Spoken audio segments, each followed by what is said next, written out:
Hello and welcome back. My name is Dr. Christopher Gennari, and this is Great Big History Podcast, our continuing series of History 102 10 Questions lectures. Episode 5. We are now at the point where the Europeans are going to hit the road. Oceanic trade and intervention in the New World, India, China. Europeans get in boats and go places. So we have to start with, why does Portugal, of all places, start exploring the oceans? Like we know about Spain and we know about Britain and, the French are the French, right? But Portugal? Why is Portugal the start? Where are they the first great explorers of the age of exploration? And the answer is they didn't really have a choice. They were carved out of the Islamic Caliphate. It's at the western edge of Europe. It was always this far-flung place. It's Lusitania to the Romans. It was surrounded by kingdoms that are going to unite into Spain. See, this is the thing about Spain. There is no Spain until 1488. There's Aragon and Galicia and Catalan, and there's all of these different kingdoms that are going to make up Spain. Castile, which will be in the middle, and the bigger one. This is why we always talk about Queen Isabella and King Ferdinand, because we add him because patriarchy. But she was the one who mattered. Castile was by far the more important of the kingdoms. He was lucky to get married to her. She almost married the King of Portugal. Had she married the King of Portugal, you would have a Portuguese Castile, Galician, Spain, and then this little piece up in the far northeast, which maybe people in Barcelona would be happy with. But other than that, you'd have a completely different Spain because there wouldn't be Spain. There'd be something else. That's how important Isabella is. So Isabella is one of those most overlooked famous women. Everybody knows her name, but nobody really knows just how important she was. But Portugal's surrounded. It's poor, it's isolated, it's small, right? It's at the edge of Europe. It doesn't have access to the Silk Road. It doesn't have access to Italian trade. It doesn't have access to the Mediterranean. It's far from all of those major trade routes that are coming over the Silk Road, over Central Asia, into the Middle East, to Constantinople, and from Constantinople to Italy, and from Italy into Europe. So it's far from all of that.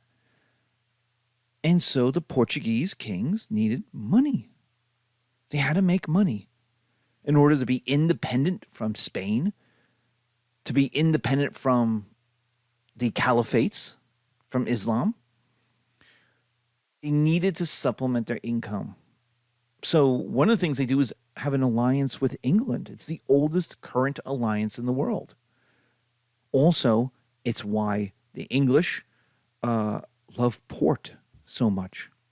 The Portuguese dessert wine, which is very tasty, and I highly recommend it. But port becomes is the wine. Portuguese wine was the wine the British could get. The British can't grow their own wine. They're beer people. And so you had to get French wine, but the English and the French are constantly fighting. Well, what about Spanish wine? Well, you could get that, but England and France are constantly fighting too. The Portuguese, on the other hand, had great wine and excellent dessert wine. And the British, the English, could help them, could help protect them from Spain. So there's this old alliance with England. But if you want to make money, you got to find trade routes. You got to find new routes that weren't dominated by the Italians, and you had to find them first. So Portugal had to start exploring if it didn't want to be poor and become absorbed into Spain at some point. Problematically, spoiler alert, Portugal is absorbed into Spain for a little while.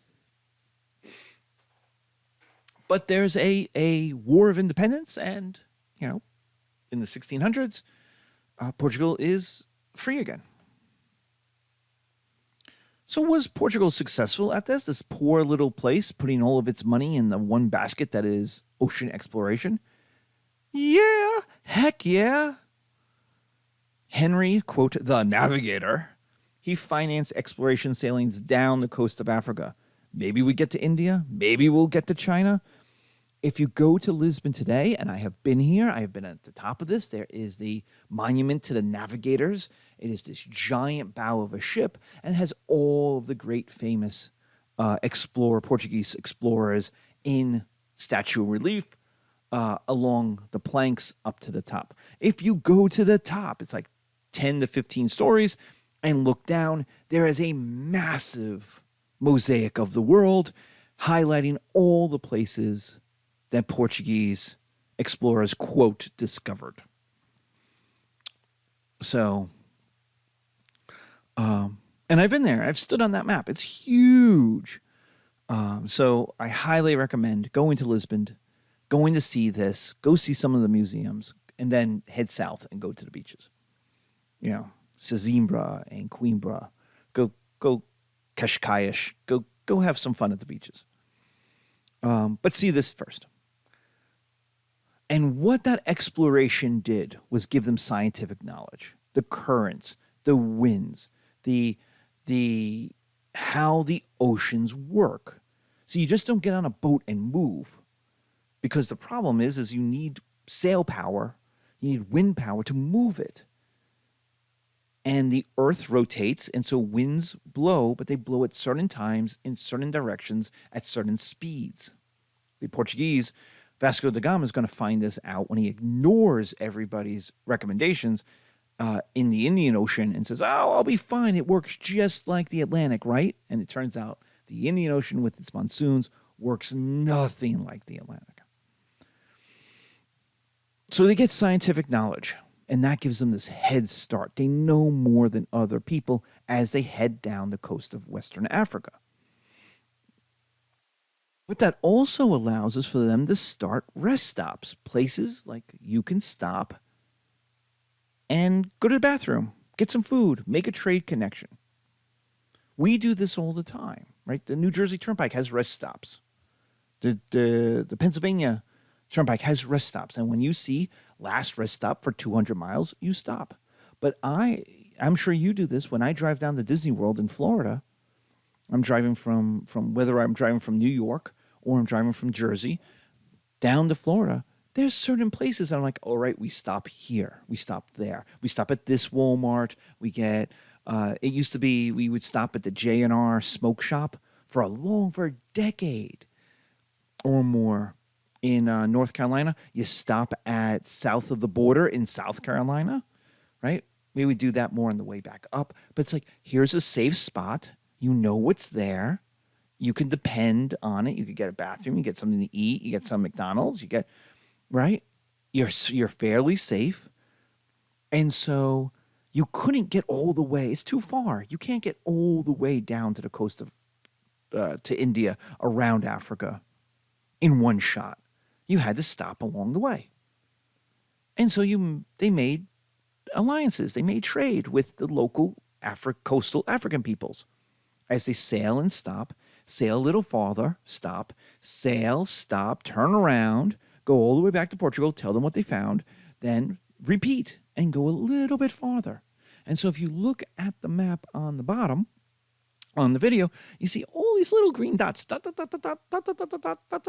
all the way down the coast of Africa. Well, those are all those little rest stops that they're going. And that's true until Vasco da Gama in 1497 reaches India. He goes down, stops a couple places along the way, hits the Cape of Good Hope, and from that section just grows right around, stops in some of the East African cities that have long trade ties with India, picks up a couple of mariners, navigators, and pilots. You know, these are Africans, these are black Africans who know how to get to India, and they're like, oh yeah, this is easy. You want to hire us? And he's like, sure. Hires them, and they go to India.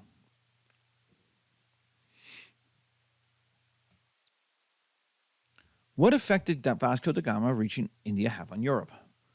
Oh, money, money, money, money, money. Da Gama's first journey had a 6,000% profit. I keep seeing different numbers, everything from 400% on up. This is from an economic journal, was a 6,000% profit. That was sold 60 times what the items cost, what the items and the journey cost.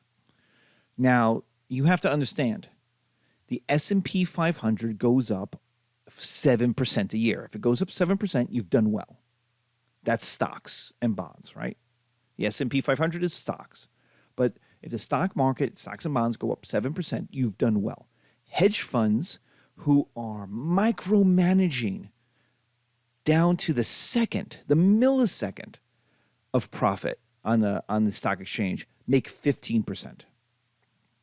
Bernie Madoff stole $100 billion, or however many billions he stole, right? By promising 20%.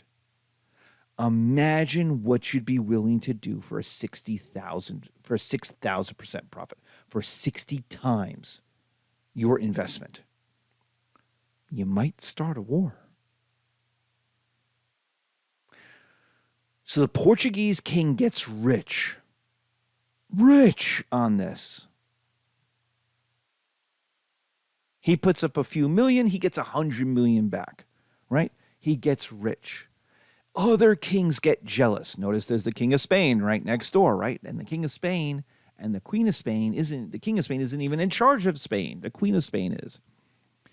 So kings get jealous and they need their own route to India. So you start putting investments into navies. You start hiring Italians. Christopher Columbus, John Cabot, Magellan, Verrazano, all these Italians. Why? Because they knew how to sail to the Middle East. So you couldn't start, like Henry the Navigator did, a new school. You had to catch up to the Portuguese. So you couldn't just wait a generation for people to gain the knowledge. You had to catch up. So you just like a baseball team needing to catch up. They just hire the best talent that's out there. Peaceful trade was not the object, though.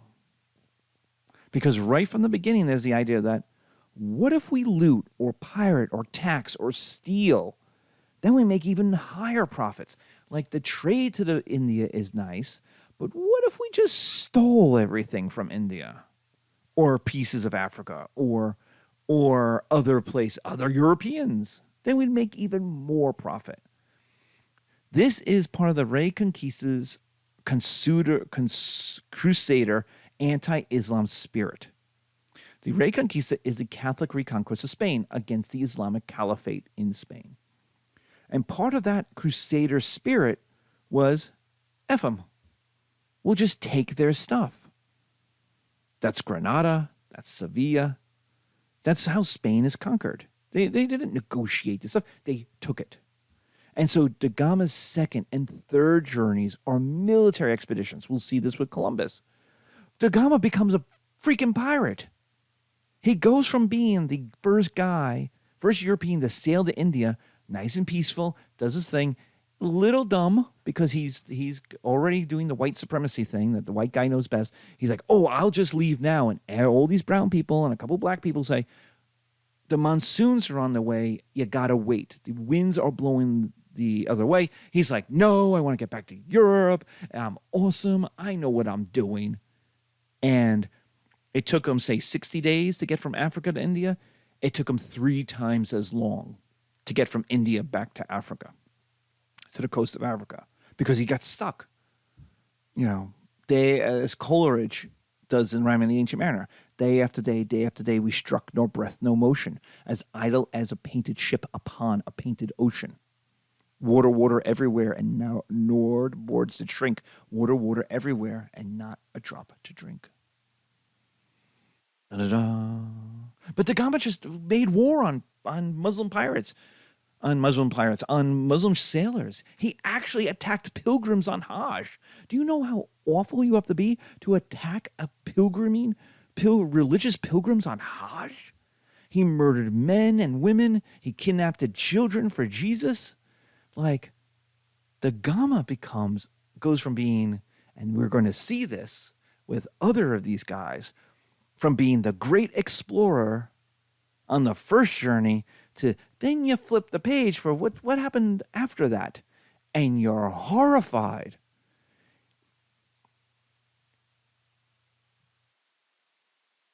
He's a slave trading pirate. Think about that. Who attacks religious pilgrims? The thing about religious pilgrims is they're not armed. They got all this money because they don't have credit cards. They need to spend the money for hotels and food and whatnot. So they're loaded up with cash, and they got no weapons. And he just comes flying out of the Indian Ocean. So what about Spain? Okay, so right from the beginning, Portuguese exploration is one part exploration, one part trade, and one part piracy, if you can get away with it. And there's already a little bit of kidnapping of people. That's going to be a factor in part 2 of our lecture. What about the Reconquista? Well, the Reconquista is the Catholic reconquest of Portugal and Spain.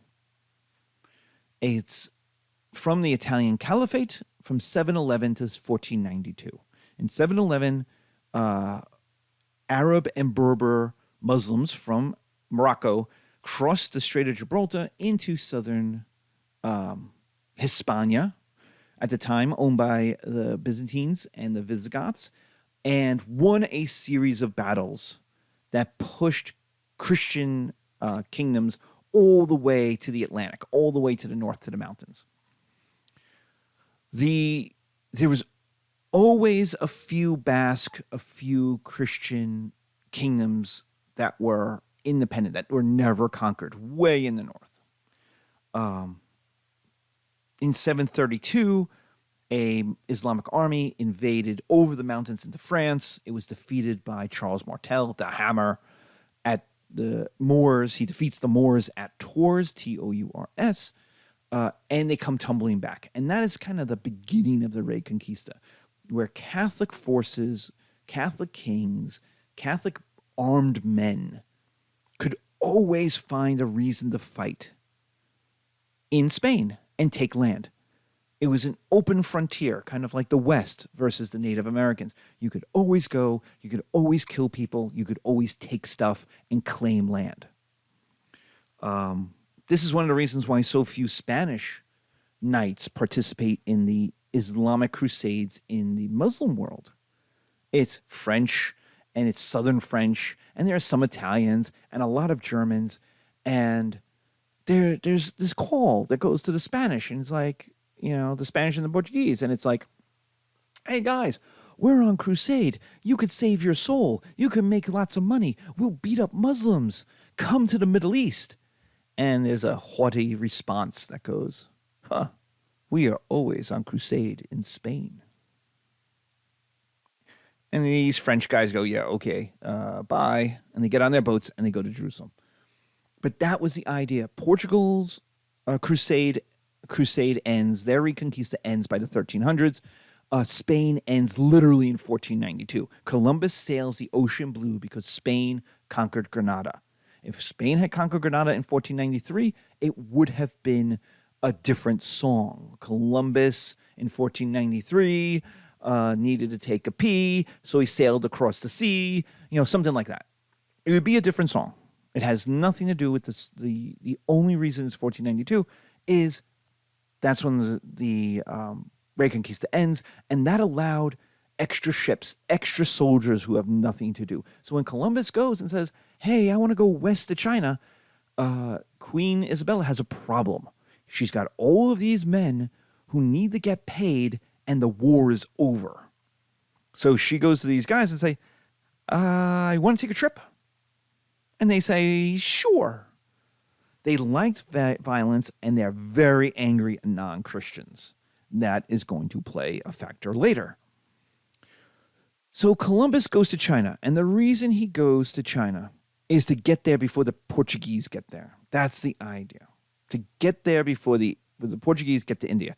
You can't go around Africa. Why? Because you know nothing about it. You don't have any rest stops. You don't have any allies. You don't have any currents. You don't know how the winds work. So Portugal has a 50-year head start. You're not beating Portugal in the same race where they have a 50-year head start. So the only way to win is by cheating. To take the subway is to get on a boat and just head west and get to China.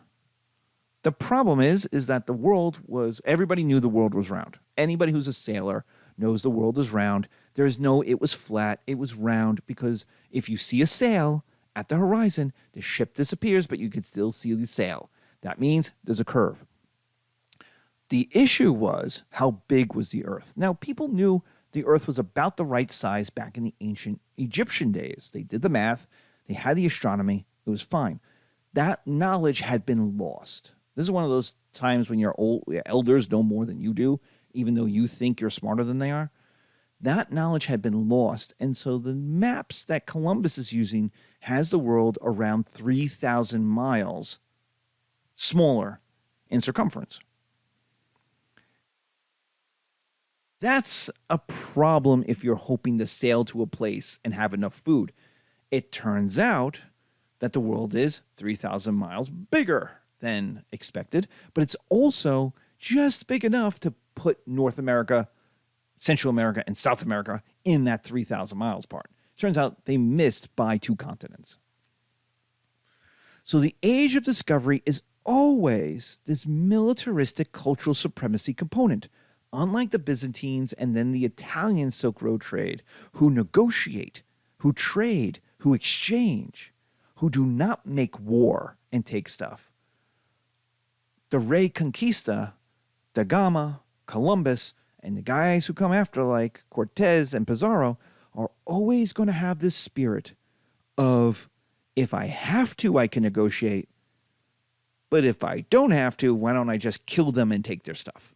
There's always this militaristic cultural supremacy.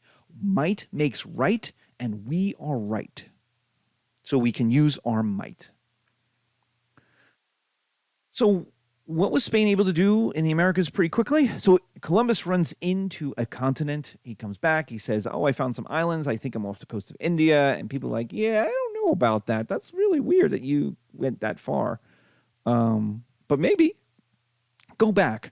And on Columbus's second journey, he goes back with an army, with 1,000 troops, many more boats. And this is where Columbus kind of becomes the Columbus people hate. There's the Columbus people love, the Italian Columbus, the Columbus of Columbus Day, the great explorer. That's the first journey. And I'm not saying he was perfect on the first journey. I'm not saying that. But that's a Columbus that negotiates a little bit. That's like the explorer. He found this thing. His own crew didn't like him so much, but he gets back, right? The Columbus of the second journey, and then the third journey, and then the fourth journey is the Columbus of the conquering hero. It is the Columbus with the army behind his back. It is the army thinking, whatever I found, I control. So I'm going to conquer myself an empire. Which is going to bring him into a lot of fight with the king and queen of England, of Spain, and of England, but of Spain. You know, there's a lot of people who didn't like Columbus in his own day. So, but that's like, I'm not saying he was perfect on his first thing. I think he brings back Native Americans as kind of as slaves, but as owned people to like show them off. Hey, look, I did find a new place. Like, these are Indians, blah, blah, blah, blah, blah. But it is the second, the third, the fourth journeys where he's going as a military conqueror. And what Spain was able to do in the Americas pretty quickly is conquer large pieces of territory, large empires. Remember those 2 empires we talked about? The Spanish will conquer them. The Aztecs and the Incas, they will be aided by disease and by indigenous allies. When Cortez lays siege to Tenochtitlan, he had 100,000 angry Toltecs at his back. He had 500 Spanish troops, but also 100,000 native allies who hated the Aztecs even more than he did. And he had smallpox just murdering millions of people. From 1493 to 1510, the Spanish were able to overwhelm the Caribbean with this combination of military might, allies, and disease. In the 1520s, they conquer the Aztecs. In the 1530s, they conquer the Incan and Peruvian states. These are conquistadors. They are looters. They are pirates. They are military conquest crusaders who want to get rich and go home. They don't expect to stay. There's nothing there. It's too hot. It's too disease-ridden with yellow fever and forms of malaria they had never experienced before. There's nothing there in the New World. They want gold and they want to leave. They are looting North America. They are looting Central America, and they are looting Peru, and they are looting the Caribbean.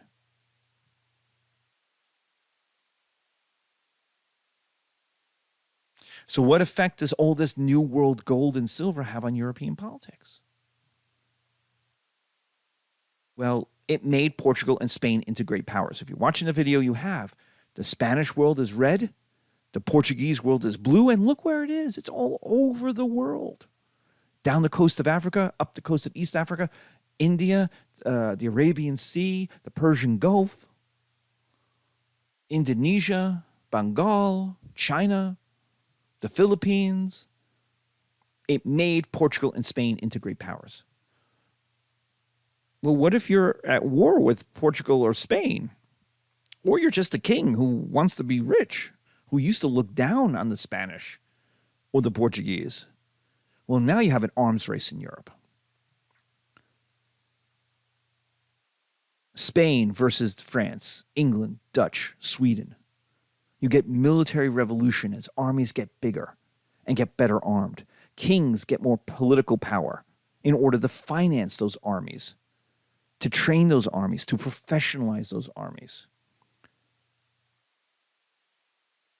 Ships and navies get huge. The Gama's ship was 120 tons, right?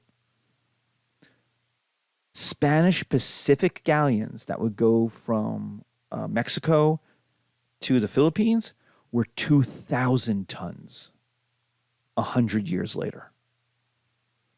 A ship of the line, the basic military ship, these huge, they're the battleships of their day.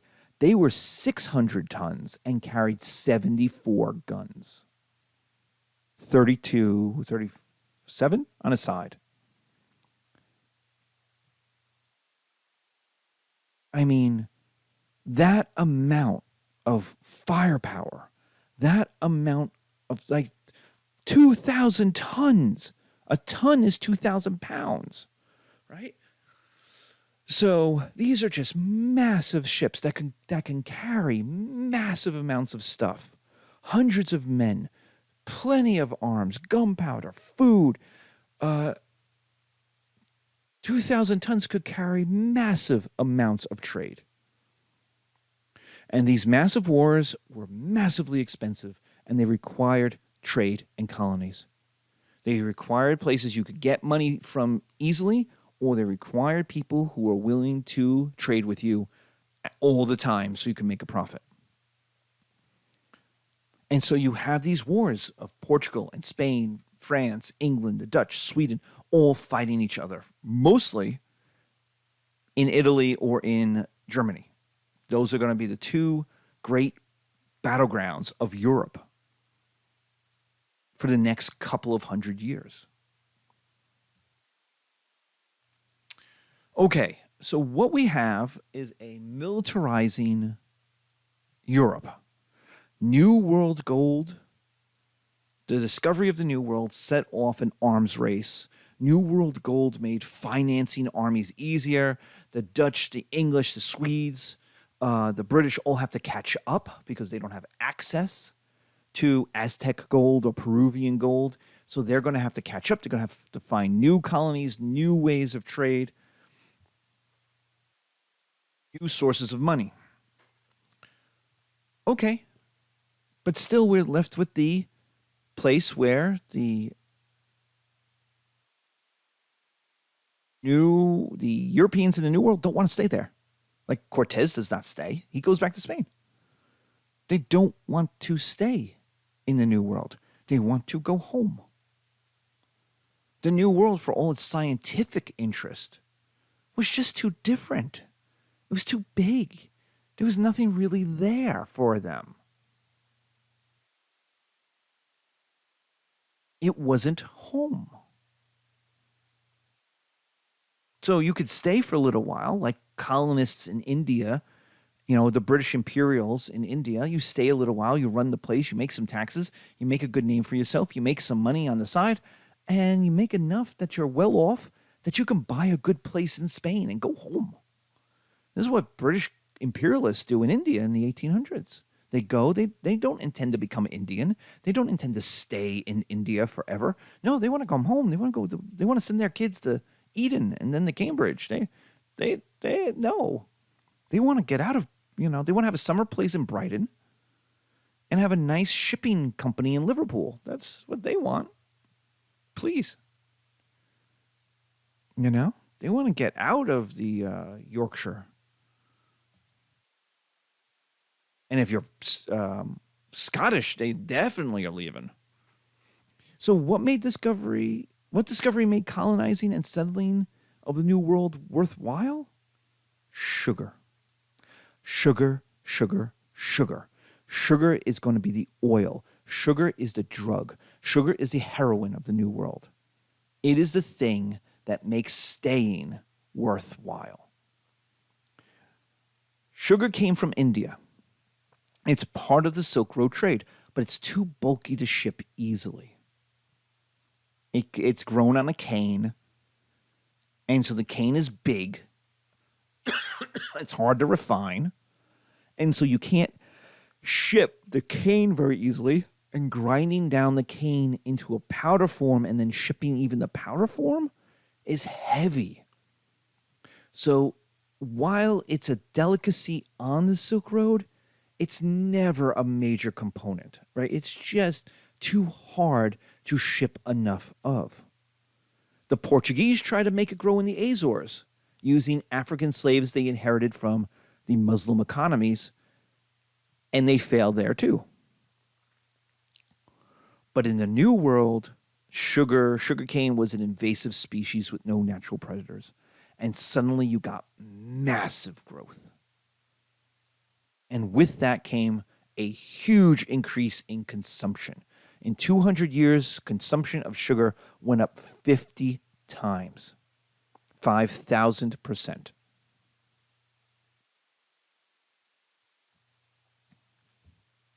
Even today, look at your food today. Even your healthy food has sugar in it. Sugar, sugar, sugar. So what was the problem with Europe's newest cash crop industry? What's the problem with sugar? Is that it continues to be very hard to grow profitably.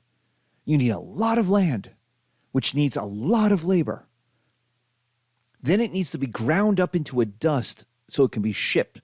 The cane is just too bulky to ship, which means you need to build mills that can ground it down. But the dust itself, you put it in barrels, it's still too bulky to ship. And so what they figured out was you could liquidize it into a sugar, into a syrup, molasses, or rum. And you could ship a lot more sugar in liquid form than you can in solid form.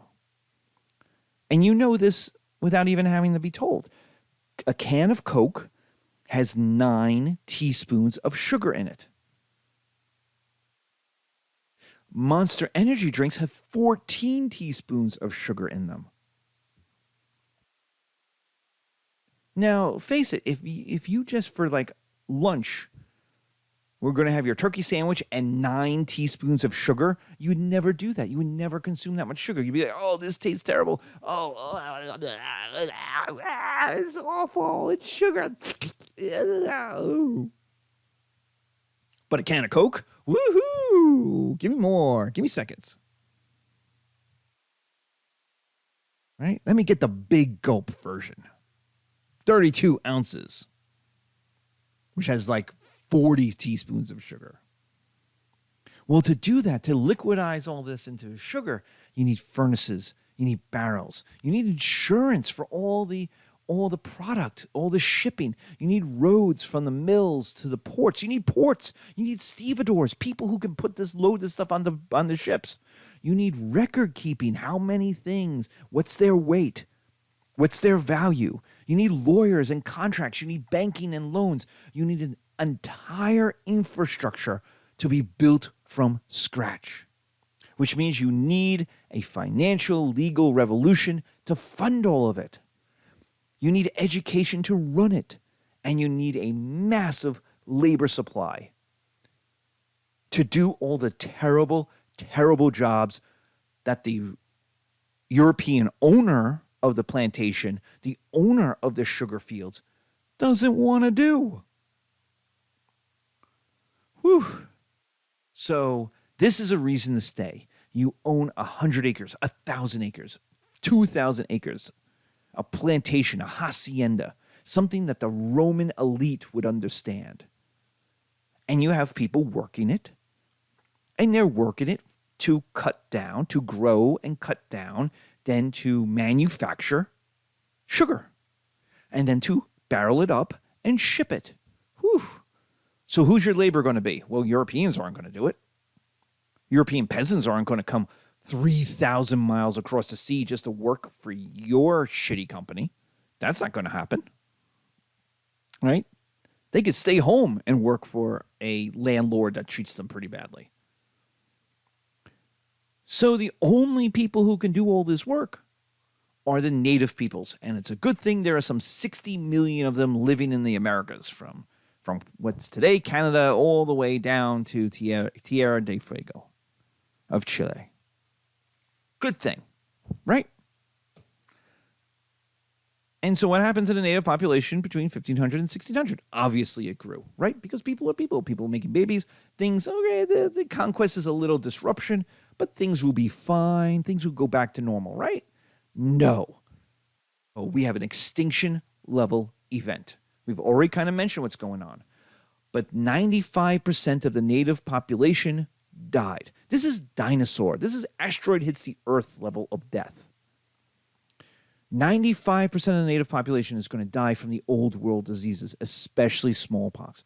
But they had no immunity, having been cut off from people from the old world for 15,000 years, and cut off from most animals who did labor, which is where most diseases come from.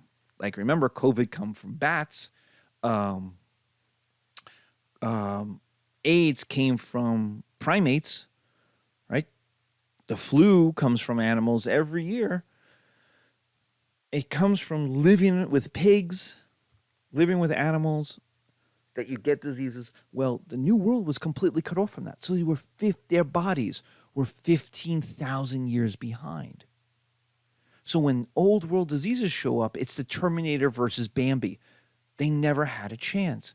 And so the population just of Mexico goes from 25 million people to 2 million people in less than 100 years.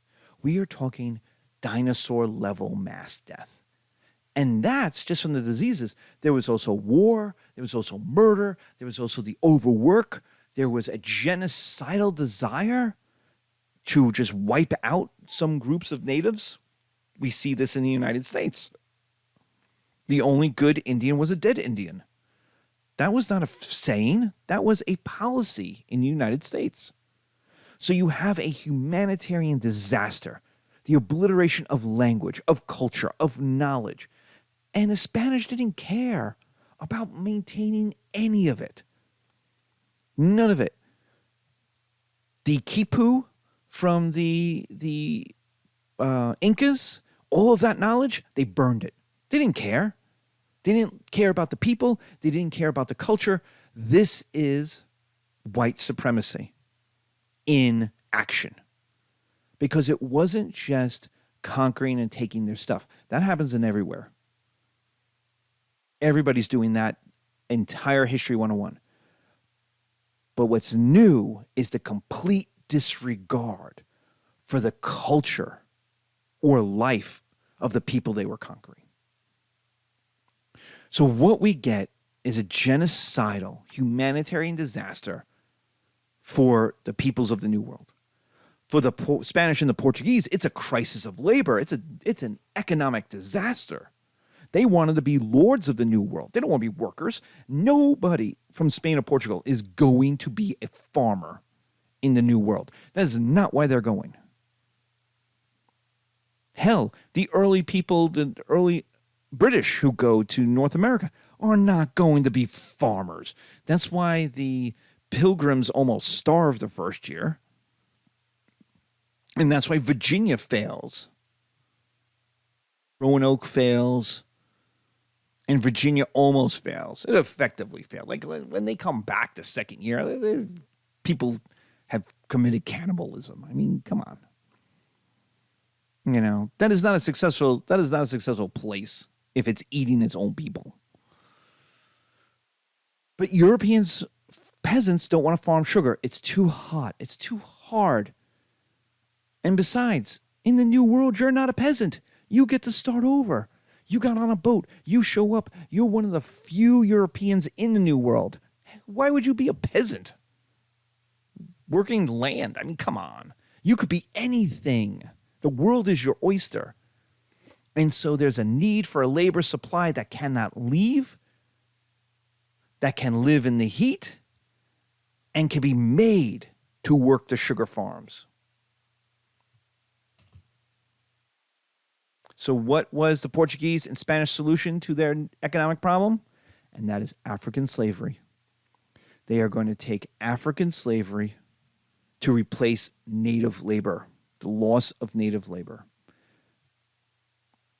And what will start as an economic solution to an economic problem in the Caribbean and the coasts of South America becomes a massive humanitarian, social, demographic, ethnic issue that we are still dealing with today.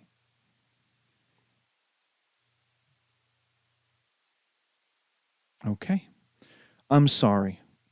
This episode ends on a historically terrible moment, and we talked about mass death and genocide and extinctions. So I'm sorry that we have to end on a downer. So please be safe. It's okay. The next episode is going to be even worse. Woo! Oh, it's terrible. But be safe. Take care of yourself. Shake this one off. And be safe.